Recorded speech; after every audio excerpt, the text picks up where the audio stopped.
Praise the lord. ಸ್ತೋತ್ರ ಸ್ತೋತ್ರ ಸ್ತೋತ್ರ ಸ್ತೋತ್ರ ಸ್ತೋತ್ರ. ಕರ್ತನ ಅತಿಪವಿತ್ರವಾದ ನಾಮಕ್ಕೆ ಮಹಿಮೆ ಉಂಟಾಗಲಿ. 2024 ಇಸುವೆ ಮೇ ತಿಂಗಳು 16ನೇ ತಾರೀಕು ಗುರುವಾರ ಬೆಳಗ್ಗೆ ಕರ್ತನ ಪವಿತ್ರವಾದ ಪಾದ ಸಮ್ಮುಖದಲ್ಲಿ ನಾವೆಲ್ಲರೂ ಕೂಡಿ ಬಂದು ಕರ್ತನೆ ಸ್ತುತಿಸಿ ಕೊಂಡಾಡುವುದಕ್ಕಾಗಿ ದೇವರು ಕೊಟ್ಟ ಈ ಒಳ್ಳೆಯ ಅವಕಾಶಕ್ಕಾಗಿ ನಾವು ದೇವರನ್ನು ಸ್ತುತಿಸೋಣ. ಕರಗಳನ್ನು ಮೇಲೆ ಕೆತ್ತಿ ಆತನ ನಾಮವನ್ನು ಕೀರ್ತಿಸೋಣ. ಆತನೇ ನಾವು ಕೊಂಡಾಡೋಣ. ಆಮೇನ್. ರಾತ್ರಿಯಲ್ಲಿ ಒಳ್ಳೆಯ ನಿದ್ರೆಯನ್ನು ಕೊಟ್ಟಿದ್ದಕ್ಕಾಗಿ, ಬೆಳಗ್ಗೆ ಜಾವದಲ್ಲಿ ನಮ್ಮನ್ನು ಎಬ್ಬಿಸಿದ್ದಕ್ಕಾಗಿ ನಾವು ಸ್ತೋತ್ರ ಮಾಡೋಣ. ಆರೋಗ್ಯವೂ ಸಮಾಧಾನವೂ ಸಂತೋಷವೂ ನಮ್ಮ ಜೀವನದಲ್ಲಿ ಕೊಟ್ಟಿದ್ದಕ್ಕಾಗಿ ನಾವು ಸ್ತೋತ್ರ ಮಾಡೋಣ. ಕರ್ತನೇ ಸ್ತುತಿಸುವ. ಸ್ತೋತ್ರವೇಸುವೆ. ಸ್ತೋತ್ರ ಸ್ತೋತ್ರ ಸ್ತೋತ್ರ ಸ್ತೋತ್ರವೇಸುವೆ. ಆಮೇನ್. ಆತನ ಮಾಡಿರುವ ಪ್ರತಿಯೊಂದು ಉಪಕಾರಗಳನ್ನು ನೆನೆಸಿ ಅನ್ನ ವಸ್ತ್ರಾದಿಗಳು ಕೊಟ್ಟಿದ್ದಕ್ಕಾಗಿ, ಅಪಘಾತವನ್ನು ಬಿಡಿಸೋದಕ್ಕಾಗಿ, ವೈದ್ಯ ಕೈಯಿಂದ ತಪ್ಪಿಸೋದಕ್ಕಾಗಿ ಎಲ್ಲ ದೇವರನ್ನು ನಾವು ಸ್ತುತಿಸೋಣ. ನಂಬಿಕೆಯಿಂದ ಕರ್ತನೆ ಮಹಿಮೆಪಡಿಸುವ. 108ನೇ ಕೀರ್ತನದಲ್ಲಿ ಈ ಪ್ರಕಾರವಾಗಿ ಬರೆದಿದ್ದಾರೆ: ದೇವರೇ ನನ್ನ ಹೃದಯವು ಆಮೇನ್ ಸ್ಥಿರವಾಗಿದೆ, ನಾನು ಬಾರಿಸುತ್ತಾ ಹಾಡುವೆನು. ನನ್ನ ಅಂತರಂಗವು ಸಹ ಸ್ವರಮಂಡಲವೇ ಕಿನ್ನರಿಯೇ ಎಚ್ಚರವಾಗಿರಿ. ಸಂಕೀರ್ತನೆಯಿಂದ ಉದಯವನ್ನು ಆಮೇನ್ ಮುಂಗಿಸುವೆನು. ಪ್ರಾರ್ಥನೆ ಮಾಡೋಣ. ನಮ್ಮನ್ನು ಹೆಚ್ಚಾಗಿ ಪ್ರೀತಿಸುವ ನಮ್ಮ ತಂದೆಯಾಗಿರುವ ದೇವರೇ, ಕರ್ತನೆ, ಆಶೀರ್ವದಿಸಲ್ಪಟ್ಟಿರುವ ಒಳ್ಳೆಯ ಸಮಯಕ್ಕಾಗಿ ಸ್ತೋತ್ರ. ದೇವರ ಪವಿತ್ರವಾದ ಪಾದ ಸಮೂಹದಲ್ಲಿ ನಾವೆಲ್ಲರೂ ಕೂಡಿ ಬಂದು ಕರ್ತನೆ ಸ್ತುತಿಸಿ ಕೊಂಡಾಡುವುದಕ್ಕಾಗಿ, ದೇವರು ನಮ್ಮ ಜೀವಮಾನದಲ್ಲಿ ಕೊಟ್ಟ ಒಳ್ಳೆಯ ಅವಕಾಶಕ್ಕಾಗಿ ದೇವರನ್ನು ಸ್ತುತಿಸುತ್ತೇನೆ. ಹೋದ ರಾತ್ರಿಯಲ್ಲಿಯೂ ಹಗಲಲ್ಲಿಯೂ ದೇವರ ಕಾಯ್ದು ಕಾಪಾಡಿದ್ದಕ್ಕಾಗಿ ಸ್ತೋತ್ರ. ದೇವರೇ, ಎಲ್ಲವರಿಂದ ಎಲ್ಲ ಭಯದ ಶಕ್ತಿಗಳು ಬಿಟ್ಟು ಹೋಗುವಂತೆ, ಎಲ್ಲ ನೋವುಗಳು ನಿರೀಕ್ಷೆ ಹೊಂದಿ ಹೋಗಿರುವ ಸನ್ನಿವೇಶಗಳು ನೀಗುವಂತೆ ಪ್ರಾರ್ಥಿಸುತ್ತೇನೆ. ಕರ್ತನೆ, ಎಲ್ಲ ಫೈನಾನ್ಷಿಯಲ್ ಕ್ರೈಸಿಸ್ಗಳು ನೀಗಲಿ. ಸಾಲ ಭಾರಗಳಿಂದ ಬಿಡಿಸು. ಕೆಲಸಗಳಲ್ಲಿ ಇಂಪ್ರೂವ್ಮೆಂಟ್ಗಳು, ಸ್ಯಾಲರಿಯಲ್ಲಿ ಇಂಪ್ರೂವ್ಮೆಂಟ್ಗಳು, ಒಡೆದೋಗಿರೋ ಬಿಸ್ನೆಸ್ಗಳು ಸರಿಯಾಗಲಿ. ಕುಟುಂಬ ಬಂಧಗಳು ಒಡೆದೋಗಿರೋ ವ್ಯಕ್ತಿಗಳು, ಆಮೇಲೆ ಅಸಮಾಧಾನ, ಭಿನ್ನಮತ, ಆಮೇಲೆ ಸಿದರಿ ಹೋಗಿರುವ ಮನೆಗಳು ಕಟ್ಟಲ್ಪಡಲಿ. ಆಮೇಲೆ ರೋಗಿಗಳಿಗಾಗಿ ಪ್ರತ್ಯೇಕ ಪ್ರಾರ್ಥನೆ ಮಾಡ್ತೇನೆ. ರೋಗದ ಬಂಧನಗಳು ಮುರಿಯಲ್ಪಡ್ತಾ ಇದೆ. ಅಂಡು ಗಾಯಲೆಗಳು, ಆಮೇಲೆ ದೊಡ್ಡ ಗಾಯಲೆಗಳು ಎಲ್ಲ ಸೌಖ್ಯ ಮಾಡ್ತಾ ಇದೆ ಯೇಸುವಿನ ನಾಮದಲ್ಲಿ. ಆಮೇಲೆ ಎಲ್ಲ ರಿಪೋರ್ಟ್ಗಳು ನೆಗೆಟಿವ್ ಆಗಲಿ. ಈಗ ಎಷ್ಟಾಗಿರುವ ಎಲ್ಲ ರಿಪೋರ್ಟ್ಗಳು ಕ್ಯಾನ್ಸಲ್ ಮಾಡಿ ಪ್ರಾರ್ಥಿಸುತ್ತೇನೆ. ನಸರತ್ ಯೇಸುವಿನ ನಾಮದಲ್ಲಿ ಅದ್ಭುತಕರವಾದ ಬಿಡುಗಡೆಗಳು ಉಂಟಾಗಲಿ. ದೇವರ ಸೇವೆ ಮಾಡುವ ಸೇವಕರಿಗಾಗಿ ಸ್ತೋತ್ರ, ಅವರ ಕುಟುಂಬಗಳಿಗಾಗಿ ಸ್ತೋತ್ರ. ಕರ್ತನೆ, ಪ್ರತ್ಯೇಕವಾಗಿ ಆಮೇನ್ ಜೀವನದಲ್ಲಿ ಹಲವಾರು ವರ್ಷಗಳಾಗಿ ಮಕ್ಕಳಿಲ್ಲದವ್ರಿಗಾಗಿ ಪ್ರಾರ್ಥಿಸುತ್ತೇನೆ. ಮಕ್ಕಳುಗಳು ಉಂಟಾಗಲಿ. ತಲೆಮಾರುಗಳ ಮೇಲೆ ದೇವರ ಕರವು ಇಳಿಯಲ್ಪಡಲಿ. ಕರ್ತನ ಮಹಿಮೆಯು ಎಲ್ಲ ಕಡೆ ತೋರಿ ಬರುವುದಕ್ಕಾಗಿ ಸ್ತೋತ್ರ. ಹಲ್ಲೆಲೂಯಾ. ಆಮೇನ್. ಎಲ್ಲ ಮಾನಸಿಕವಾದ ರೋಗಗಳು ಯೇಸುವಿನ ನಾಮದಲ್ಲಿ ಬಿಟ್ಟು ಹೋಗಲಿ.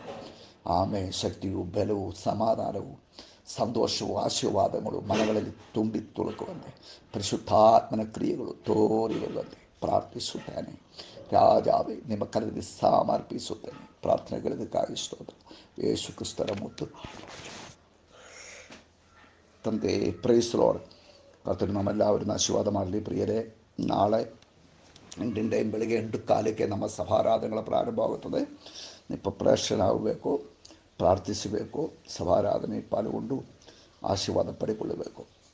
God bless you. ಇವತ್ತು ಚಿಂತನೆಗಾಗಿ ಪ್ರಕಟಣೆ ಗ್ರಂಥ 2ನೇ ಅಧಿಕಾರ 4ನೇ ವಾಕ್ಯ. ಆದರೆ ಮೊದಲು ನನಗಿದ್ದ ಪ್ರೀತಿಯನ್ನು ನೀನು ಬಿಟ್ಟು ಬಿಟ್ಟಿದೆ ಎಂದು ನಾನು ನಿನ್ನ ಮೇಲೆ ತಪ್ಪೊರಿಸಬೇಕಾಗಿದೆ. ಪ್ರಿಯರೇ, ಎಫೆಸೋಸ್ ಅವರಿಗೆ ದೇವರಾತ್ಮನು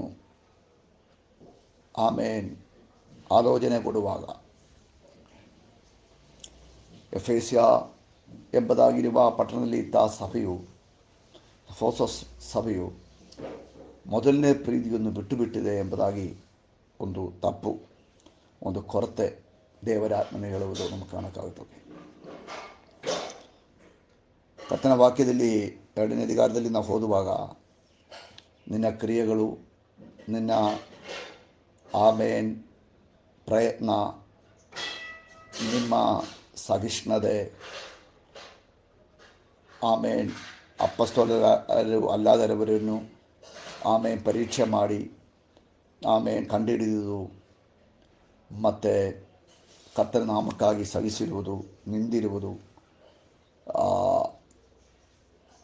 ಸೋತು ಹೋಗಾದೆ ನಿಂದಿದು ಎಲ್ಲ ಎಫೆಸೋಸ್ ಸಭೆಯ ಕುರಿತಾಗಿ ದೇವರಾತ್ಮನು ಬಹಳವಾದ ಒಳ್ಳೆಯ ಕಾರ್ಯಗಳು ಹೇಳಕ್ಕಿದ್ದರು. ಅಷ್ಟು ಚೆನ್ನಾಗಿರುವ ಸಭೆಯಾಗಿದ್ದರು. ಅದೆಲ್ಲ ದೇವರ ಪುಸ್ತಕದಲ್ಲಿ ಆ ಮೆಮರಿಯಲ್ಲಿ ಬರೆದಿಟ್ಟಿದ್ದರು. ಸ್ತೋತ್ರ. ಆದರೆ ಎಫೆಸೋಸ್ ಪಟ್ಟಣದಲ್ಲಿರೋ ಸಭೆಗೆ ಒಂದು ಕೊರತೆ ಇತ್ತು. ಆ ಕೊರತೆ ಎಂದರೆ ಮೊದಲನೇ ಪ್ರೀತಿಯನ್ನು ಬಿಟ್ಟು ಹೋಗಿದರು. ಮೊದಲನೇ ಪ್ರೀತಿ ಏನಂತ ನಮಗೆ ಗೊತ್ತಿದೆ. ನಾವು ರಕ್ಷಣೆ ಹೊಂದುವಾಗ ಹೊಂದಿರುವ ಕಾಲಗಳಲ್ಲಿ ಕರ್ತನ ಮೇಲೆ ಎಷ್ಟೊಂದು ಪ್ರೀತಿ ನಮ್ಮ ಹೃದಯಗಳಲ್ಲಿ ಇದ್ದರು. ನಾವು ಕರ್ತರಿಗಾಗಿ ದಾಗಿಸುವ ಬಾಯಾರಿಕೆಯಿಂದ ಹುಡುಕುವ ಒಂದು ಕಾಲವಿತ್ತು. ಯಾವಾಗಲೂ ಕರ್ತನ ಮೇಲಿರುವ ಚಿಂತೆಗಳು, ಪ್ರೀತಿ ಎಲ್ಲ ನಮ್ಮಲ್ಲಿ ಉಕ್ಕಿ ಬರ್ತಾಯಿತ್ತು. ಬೆಳಗ್ಗೆ ಎದ್ದು ಪ್ರಾರ್ಥನೆ ಮಾಡೋದು, ಸಾಯಂಕಾಲ ಪ್ರಾರ್ಥನೆ ಮಾಡೋದು, ಹಗಲಲ್ಲಿ ಎಲ್ಲ ಪ್ರಾರ್ಥನೆ ಮಾಡೋದು, ಪ್ರಾರ್ಥಿಸುವ ಕಣ್ಣಿನಿಂದ ಕಣ್ಣೀರು ಸುರಿಸುವುದು, ಒಂದು ಪಾಪವೂ ಮಾಡಾದೆ ಜೀವನವನ್ನು ಕಾಯ್ದು ಕಾಪಾಡುವುದು, ಆ ಎಲ್ಲವನ್ನು ಕರ್ತರಿಗಾಗಿ ಕೊಟ್ಟುಕೊಡೋಕ್ಕೆ ನಾವು ರೆಡಿಯಾಗೋದು, ಬಿಟ್ಟು ಬಿಡೋಕ್ಕೆ ರೆಡಿಯಾಗೋದು.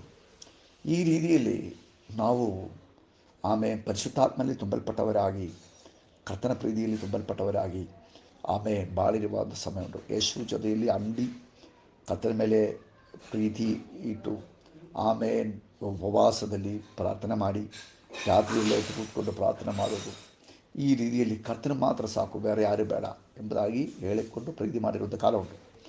ಒಂದು ಮದುವೆ ನವದಂಪತಿಗಳು ಆದಿಕಾಲಗಳಲ್ಲಿ ಹೆಂಗೆ ಪ್ರೀತಿಸುತ್ತಾರೋ ಎಲ್ಲಾದಲ್ಲಿ ಅವರು ಒಂದಾಗಿ ಊಟ ಮಾಡೋದು, ತಿನ್ನೋದು, ಕುಡಿಯೋದು, ಸಂತೋಷಿಸುವುದು, ಈ ರೀತಿಯಲ್ಲಿ ನಮ್ಮ ಜೀವನವು ಕರ್ತನ ಜೊತೆಯಲ್ಲಿ ಅಷ್ಟು ಆಳವಾಗಿರುವ ಪ್ರೀತಿಯಲ್ಲಿ ಇದ್ದರು. ಆದರೆ ಕಾಲಗಳು ಬಿಟ್ಟಾಗ ಆ ಮೊದಲನೇ ಪ್ರೀತಿಯನ್ನು ನಾವು ಬಿಟ್ಟುಬಿಟ್ಟಿದ್ವಿ. ತುಂಬ ಜನರು ಕಾತರಾಯಿತು. ಪ್ರೀತಿ ಬಿಟ್ಟು ಬಿಡುವಾಗ ಪ್ರಾರ್ಥನೆ ಕಮ್ಮಿ ಆಗುತ್ತೆ, ಆರಾಧನೆ ಕಮ್ಮಿ ಆಗುತ್ತೆ. ಸ್ತೋತ್ರ. ಆರಂಭಕಾಲದಲ್ಲಿ ನಾವು ಆರಾಧನೆಗೆ ಓಡುವುದು, ಫಸ್ಟ್ ಲೈನಲ್ಲಿ ಹೋಗಿ ಕೂತ್ಕೊಳ್ಳೋದು, ಎಲ್ಲದಕ್ಕೂ ಮುಂದೆ ನಿಲ್ಲುವುದು, ಎಲ್ಲ ಮಾಡ್ತಾಯಿತ್ತು. ಇವಾಗ ಅದೇನೂ ಇಲ್ಲ. ಅಂದರೆ ಮೊದಲನೇ ಪ್ರೀತಿ ಬಿಟ್ಟು ಹೋಗುವಾಗ ಎಲ್ಲದರಲ್ಲಿ ಒಂದು ಕೊರತೆ, ಕಮ್ಮಿ ಎಲ್ಲ ಬರ್ತವೆ. ಅದನ್ನು ಪ್ರಿಯರೇ, ನಾವು ತಿರುಗಿ ಬರೋಕ್ಕಾಗಿ ದೇವರಾತ್ಮನು ನಮ್ಮನ್ನು ಕರೀತಾ ಇದ್ದಾನೆ. ನೀವು ಏದರಲ್ಲಿ ಬಿತ್ತಿದಾರೋ ಅದನ್ನು ನೆನೆಸಿ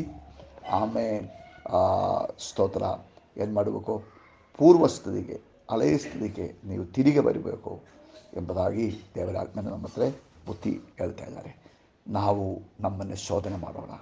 ಯಾವ ವಿಷಯದಲ್ಲಿ ನಾವು ಕರ್ತನನ್ನು ಬಿಟ್ಟು ದೂರ ಹೋಗಿದಾರೋ ಆ ವಿಷಯಕ್ಕೆ ಕ್ಷಮಾಪಣೆ ಕೇಳಿಕೊಂಡು ತಿರುಗಿ ಕರ್ತನ ಹತ್ರ ಬಂದು ಆತನ ಮೇಲಿರುವ ಆಳವಾದ ಪ್ರೀತಿ ನಮ್ಮ ಹೃದಯದಲ್ಲಿ ತುಂಬಲ್ಪಡುವಂತೆಯೋ, ಆತನೇ ಪ್ರೀತಿಸುವಂತೆಯೋ, ಆತನಕ್ಕಾಗಿ ಜೀವಿಸುವಂತೆಯೋ, ನಮ್ಮ ಪ್ರಾರ್ಥನಾ ಜೀವನ, ನಮ್ಮ ವಾಕ್ಯದ ಜೀವನ, ನಮ್ಮ ಸೇವೆ, ಕರ್ತರ ನಾಮವನ್ನು ಎಲ್ಲರ ಮೊದಲನೇ ಕಾಲದಲ್ಲಿ ಹೆಂಗೆ ಸಾರಿದ್ದಾರೆ ಅದಕ್ಕಿಂತ ಜಾಸ್ತಿ ಸಾರಿ ಕರ್ತನ ಮೇಲೆ ಇರುವ ಪ್ರೀತಿ ತೋರಿಸುವುದಕ್ಕಾಗಿ ನಾವು ಈ ದಿನಗಳಲ್ಲಿ ಒಪ್ಪಿಸಿಕೊಳ್ಳೋಣ. ಕರ್ತರು ನಮಗಾಗಿ ದೊಡ್ಡ ಕಾರ್ಯಗಳನ್ನು ಮಾಡ್ತಾರೆ. ಈ ವಾಕ್ಯದಿಂದ ದೇವರು ನಮ್ಮೊಬ್ಬೊಬ್ಬರನ್ನು ಆಶೀರ್ವಾದ ಮಾಡಲಿ. ನಾವು ಒಂದು ಗುರಿತಾಗುತ್ತದೆ, ಒಂದು ಅದ್ಭುತವಾಗುತ್ತದೆ, ಎಲ್ಲರಿಗೂ ಒಂದು ಭಯವಾಗುತ್ತದೆ. We are blessed, we are really blessed, we are permanently blessed and highly favour. May God bless you.